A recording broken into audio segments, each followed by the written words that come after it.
welcome back to Living Local. The QC Theater Workshop is opening a new play on Friday, the area debut of the Pulitzer Prize winner and Tony nominee Topdog, Underdog. Joining me in studio, I have Lis Athas, the director, as well as Jordan McGinnis and Michael Alexander, a couple of the actors. So first of all, Liz, what is the QC Theater Workshop? We're a small nonprofit theater in Davenport, Iowa. We've been open since 2012, and we do mostly non-major, new, contemporary plays. Very cool. Now, Liz, you guys have kind of an interesting ticket pricing. It's called Pay What It's Worth. What does that mean?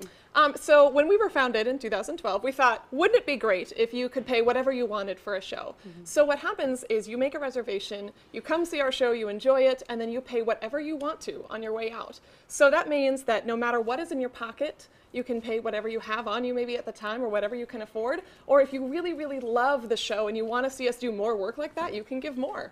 That is a really interesting concept. I love that. So what is the play Topdog, Underdog about? So Topdog, Underdog is about our two actors, our brothers, Lincoln and Booth. Lincoln, played by Jordan, is an actor in an arcade. He portrays his presidential namesake, President Lincoln, in the arcade all day. And his brother Booth just stays in their apartment at home, and he is practicing to be a great three-card Monte hustler, which is what his brother used to do. So it's this comic, funny, kind of dark look about the end game between these two brothers, about how the success and failure in their own lives affects the relationship between them. Very interesting. Now, Jordan and Michael, I would like to ask you guys, why did you want to get involved in this production? Well, this is a show that I think I speak for everyone else, and on the other people on the artistic team of QC Theater Workshop, I speak for everyone when I say that this is truly one of the finest plays of the 21st century, and it's one of those plays that, like Fences or Raisin in the Sun, if those shows ring a bell, that's just such an essential play for African Americans, just really an essential play for them, and it's definitely an exciting thing to be a part of, and it's been good to know just kind of more about this production because I really didn't know much about it. Jordan, what about you? What made you want to get involved?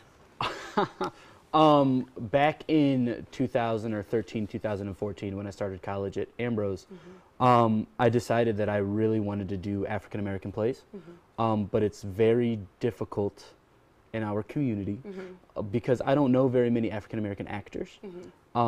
So a show like this, a two-person show, which is lucky we found Michael. Well, not lucky we found Michael, but it kind of allows me to do something that I've wanted to do for a very long time now, which is a small, intimate show about essentially the African American experience. Wow, that is really interesting. So what do you guys hope that the audience takes away from this production? For me, I hope the audience can take away not taking things that they have or have had in life for granted. To know that not everyone's personal situation is the same, and to be more observant to that. I love that. What about you, Jordan? I think with the issues dealt in the play, like a big thing is identity. You know, how these two characters were sort of, because a big part of the show is how these two characters family circumstances, how it kind of plays out their relationship. So it really looks on. I'm so sorry. That's okay. And Liz, as the director, as you're kind of overseeing all the different facets of this production, what's your main hope that people that come and watch it, that they will take away from it? Well, I hope that they see the universal experience, right? That, again, how our successes and failures affect the relationships we have with other people. But also that they specifically see how these two brothers, as Black Americans, how their relationship affects their ability to function in their society as well. Absolutely. Now, there's a thing in the play called a three-card Monte. So what is that? And Jordan, walk us through it, and you actually have a little demonstration for us. Yeah. So three-card Monte is a basic hustling scheme that people often use in bigger cities to essentially steal money from unsuspecting people. Oh, okay. It has to do with three cards. Usually there are two just dummy cards. I've got the 2 of diamonds, and the king of hearts. Okay. And then there's the money card, which is the 2 of spades.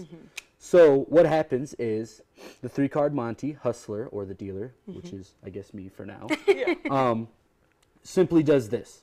They're going to throw the cards, and eventually they're going to stop.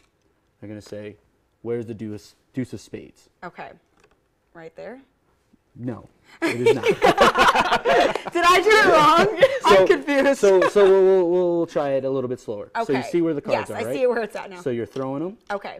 And usually they have this little story that goes along Okay. with it. And they eventually say, Okay, where's the deuce yeah, of spades? the middle. Okay. All right, boom, Right. there's the deuce of spades.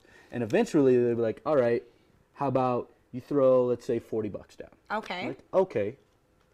So naturally, the card's right here. Okay, still so got you're going to mine. throw them, yep. And I'll give you this other story. Maybe they'll look Okay. away or something. Yeah. And then they'll ask where it's at. Is it the middle one Oh. again?